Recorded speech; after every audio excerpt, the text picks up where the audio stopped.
Assalamualaikum warahmatullahi wabarakatuh. Inilah momen ketika saya menjadi pembicara di literasi digital. Nah, untuk memahami lebih lanjut seperti apa terkait dengan disrupsi digital itu sendiri, kalau kita lihat sebenarnya ada terkait dengan disrupsi digital yang mungkin kita pahami bagaimana perubahan yang fundamental ya yang terjadi pada era digital ini ya, menuju kepada tatanan yang baru. Dan ini menjadi salah satu yang terjadi saat ini di era digital. Ya, tampaknya terganggu ya, sebentar.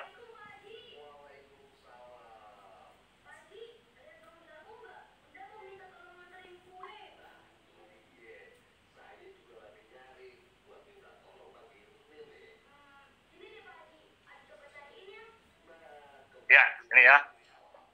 Baik, era digital ini disrupsi sudah kita tahu bahwa era di mana terjadinya inovasi ya dan perubahan besar-besaran dan secara fundamental mengubah sistem tatanan dan landscape yang ada ke cara-cara yang baru. Dan ini dengan terjadinya COVID-19 ini tampaknya mulai terjadi di mana saat ini banyak budaya yang mulai bergeser. Misal tadi disebutkan oleh moderator bagaimana budaya mengajar sudah mulai bergeser, yang tadinya tatap muka menjadi online dan sebagainya, dan juga bagaimana inovasi-inovasi di digital juga mulai berkembang, dan ini menjadi tanda bahwa ada perubahan yang sangat mendasar terkait dengan era digital.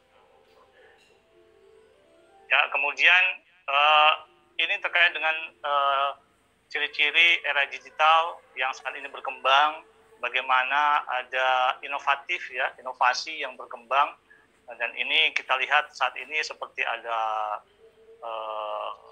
bisnis dan juga aplikasi-aplikasi yang muncul terkait dengan hal ini yang menjawab bagaimana permasalahan-permasalahan kehidupan yang bergeser, dan mulai dari budaya berbelanja dan sebagainya. Sekarang ya kalau dulu harus pasar tradisional, ke mall, sekarang sudah banyak mulai bagaimana belanja online melalui aplikasi. Dan ini menandakan bahwa era digital menjadi salah satu ciri yang penting adalah inovatif.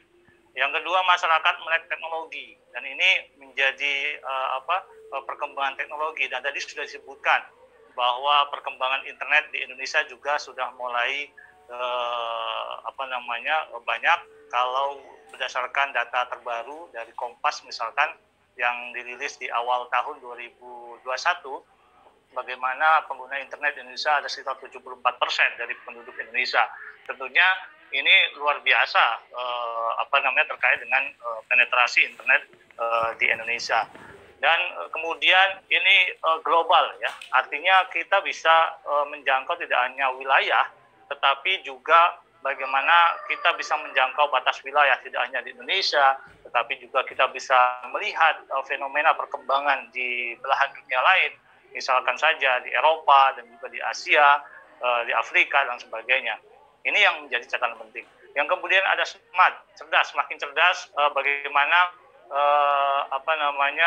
penggunaan teknologi, dan ini munculnya kecerdasan buatan dan sebagainya. Ini menjadi ciri-ciri era digital. Dan hemat, ya ini yang juga berkembang di era digital, mulai hemat waktu, hemat biaya, kebutuhan-kebutuhan seperti ini. Makanya dalam tatanan pelayanan publik sudah seharusnya mengedepankan bagaimana perkembangan era digital yang hemat waktu, hemat biaya dan sebagainya, tidak harus manual kembali. Dan ini mungkin menjadi salah satu catatan. Yang kemudian ada terbuka, ya, masyarakat semakin terbuka, informasi semakin terbuka dengan adanya era digital ini. Baik, kemudian ini bisa menjadi problem, juga menjadi kelebihan atau tantangan dari sebuah masyarakat, tapi juga bisa menjadi problem atau masalah. perkembangan Indonesia, misalkan bonus demografi, tantangan Indonesia di 2040 ya, ini Indonesia bakal ada bonus demografi. Artinya ada 64% SDM usia produktif di rentan usia ini, dan saat ini mungkin yang sedang milenial. Ya. Dan kemudian ada 74%, ya, ini data terbaru yang dirilis Kompas, sumber Kompas di awal-awal tahun ini, pengguna internet ada 74%. Ya, kemudian, nah, milenial seperti apa? Ini yang dibutuhkan di era digital ini. Saya mengambil istilah teori struktural fungsional, yakni milenial adaptif, ya. Bagaimana milenial yang mampu beradaptasi pada perubahan, yang mampu memelihara energi perubahan. Ini yang mungkin yang bisa menjadi salah satu milenial yang mampu menghadapi perubahan ini di era digital semakin luar biasa dan menjadi tantangan para milenial saat ini dan juga sumber daya manusia yang ada di Indonesia. Dan salah satu ciri khas yang menjadi tuntutan itu adalah smart, cerdas, ya. Di sini cerdas tidak hanya sekedar cerdas, tapi cerdas memilah informasi yang positif, cerdas memilah informasi yang negatif. Artinya di sini kita harus mampu meninggalkan informasi, pengetahuan segala macam yang dengan data yang berbau negatif untuk bisa menyingkirkan. Tetapi kita mengambil manfaat dari sisi positif dengan mengeksplorasi sisi positif dari era digital untuk bisa kita kembangkan. Inilah yang dinamakan dengan smart atau cerdas. Kemudian kreatif, ya, ini dengan melihat tadi mampu memilah sisi positif negatif, kita mampu mengembangkan itu menjadi salah satu kelebihan dalam diri kita. Apakah kita punya potensi dari sisi ini? Nah, ini yang menjadi menjadi tantangan bagi milenial kita, yakni kreatif. Artinya kita mampu mengembangkan sisi positif dari era digital untuk hal-hal yang sifatnya positif. Dengan hal tersebut kita akan bisa bersaing di masa yang akan datang di era digital.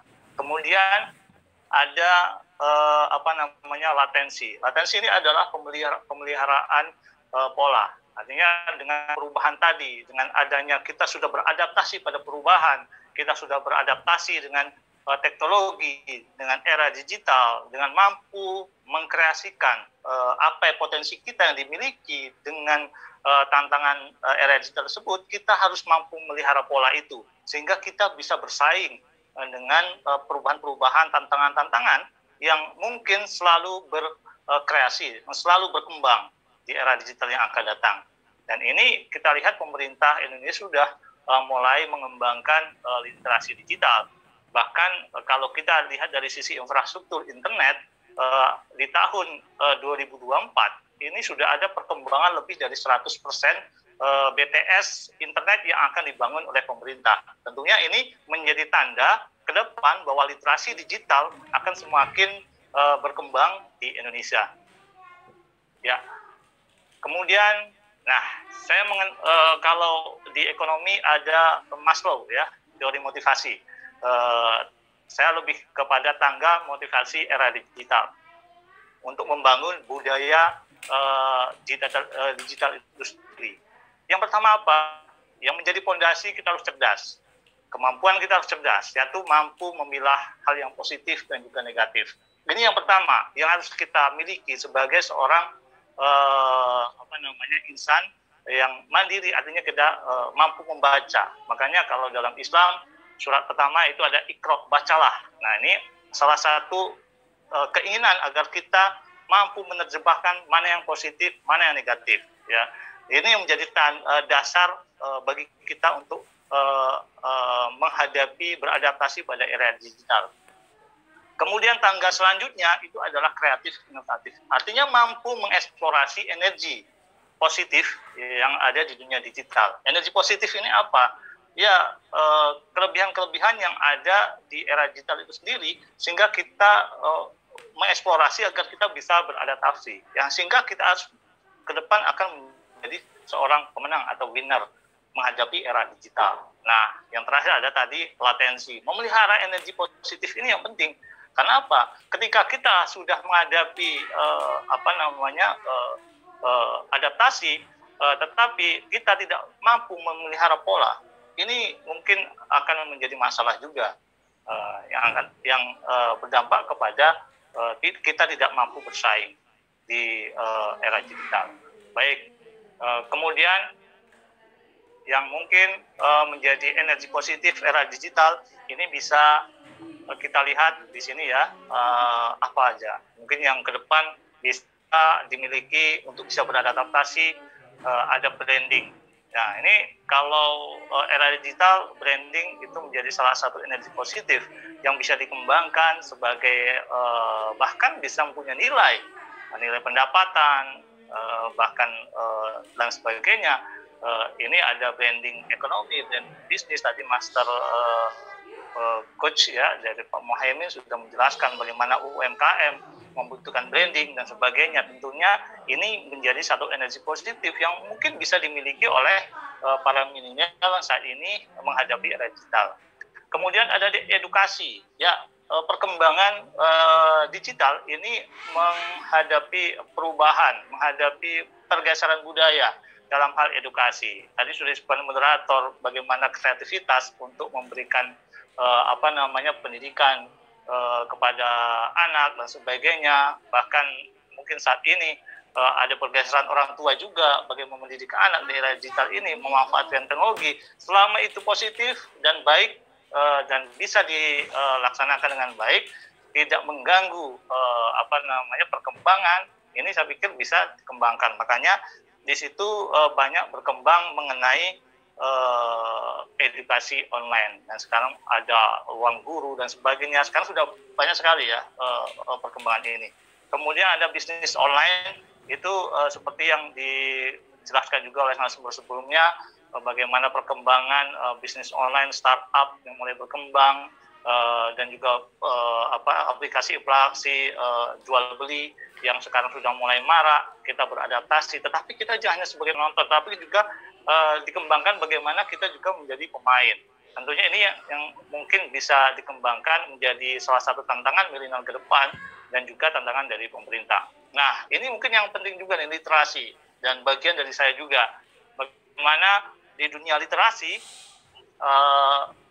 perkembangan di era digital luar biasa. Kalau kita lihat perkembangan media cyber sekarang yang begitu meningkat tajam, dan ini menjadi catatan bahwa itu energi positif di era digital. Tetapi kita juga harus mampu memberikan energi positif tadi, tidak menyebarkan hoax dan sebagainya, tidak menampilkan berita hoax dan sara atau fitnah dan sebagainya. Ini mungkin yang perlu menjadi perlu menjadi catatan kepada para milenial yang ingin beradaptasi dengan dunia literasi. Karena saat ini kalau tidak salah begitu banyak mayoritas pengguna media sosial yang semakin tinggi. Kalau di Sumatera Selatan, catatan terakhir di beberapa tahun lalu ada sekitar 25-30% itu pengguna media sosial adalah milenial. Tentunya ini menjadi penting bagi milenial di Sumatera Selatan, bagaimana kita berliterasi dengan sehat.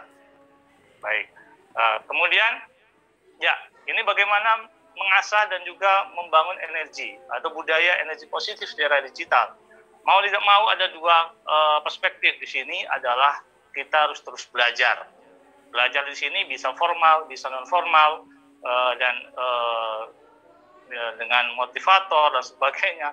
Ini di dunia formal dan non formal itu banyak bagaimana kita edukasi era digital, baik sisi ekonomi, sisi bisnis, sisi literasi dan sebagainya. Ini yang mungkin bagaimana mengasah budaya energi positif di era digital. Dan yang tak kalah penting adalah komunitas. Nah, ini komunitas adalah bagaimana kita membangun pola di latensi, membangun energi positif agar tetap terjaga di bidang literasi digital. Misalkan kita mengembangkan bisnis ekonomi, misalkan seperti itu, UMKM, kita berkumpul dengan komunitas yang ada, misalkan komunitas UMKM yang sudah berafiliasi dengan aplikasi. Sehingga apa? Ini bisa saling sharing, bisa saling berbagi, bisa saling memberikan pengetahuan. Ini yang penting, bagaimana komunitas positif yang perlu kita ikuti untuk bisa mengasah energi atau budaya positif di era digital. Kalau literasi bisa di Republik Ruci atau relasi penulis opini publik, atau juga ada forum aktif menulis dan sebagainya. Ini bidang literasi. Bagaimana menulis literasi di era digital, atau bisa kita bergabung dengan para blogger yang mungkin punya pengalaman yang baik terkait dengan literasi digital. Ya, nah ini berliterasi di era digital apa? Tadi sudah dijelaskan banyak oleh narasumber sebelumnya. Ya, pada intinya bagaimana kita berliterasi positif, ya, menginspirasi. Nah, positif itu penting. Kalau lebih baik lagi menginspirasi, artinya memberikan energi positif pada orang lain. Kedua, kita tidak boleh sara, suku, antar agama, ras, dan antar golongan. Tidak boleh fitnah, tidak boleh ujaran kebencian, lebih banyak mengungkapkan fakta dan membangun. Ini energi positif yang ada di era digital yang perlu kita pahami, yang perlu kita dalami terkait dengan budaya positif berliterasi di era digital. Baik, dan itu menjadi penutup bagi saya dalam presentasi. Dan budaya berliterasi intinya adalah kita terus belajar dan membangun komunitas untuk membangun energi positif. Terima kasih. Wassalamualaikum warahmatullahi wabarakatuh. Waalaikumsalam warahmatullahi wabarakatuh. Terima kasih banyak Bu FK, luar biasa sekali pemaparannya, benar.